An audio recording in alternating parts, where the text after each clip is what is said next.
Welcome back. Neat paper leak కు సంబంధించిన నిరసనలు ఆందోళన సమయంలోనే తాను రాజీనామా నిర్ణయం తీసుకున్నానని తెలిపారు ధర్మేంద్ర ప్రధాన్. రాజీనామా తర్వాత తొలిసారిగా స్పందించారు కేంద్ర మాజీ విద్యాశాఖ మంత్రి. నీట్ వివాదాన్ని, విద్యార్థుల ఆందోళనను కొంతమంది రాజకీయ లబ్ధి కోసం ఉపయోగించుకునే ప్రయత్నం చేశారని ఆరోపించారు. జెన్జీ యువతను తప్పుదోవ పట్టించే ప్రయత్నాలు జరిగాయని, యువతను గందరగోళానికి గురిచేసే ప్రయత్నం చేశారని అన్నారు. విద్యార్థుల భవిష్యత్తు విషయంలో ఇలాంటి రాజకీయ ప్రయోజనాలకు తావు ఉండకూడదని పేర్కొన్నారు.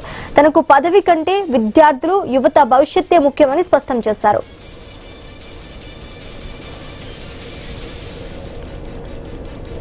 ଘଟଣାବଳୀ ଚାଲିଲା ମତେ ଲାଗିଲା ଯେ ଜେଏନଜି ତ ଆମର ହିଁ କିଛି ଲୋକ ଜେଏନଜି ନୂଆ ପିଢିର ପିଲାମାନଙ୍କୁ ଭ୍ରମିତ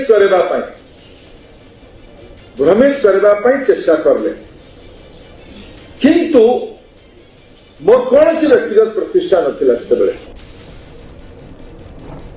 ଯୋଉ ଘଟଣାବଳୀ ଚାଲିଲା ମତେ ଲାଗିଲା ଯେ ଜେଏନଜି ତ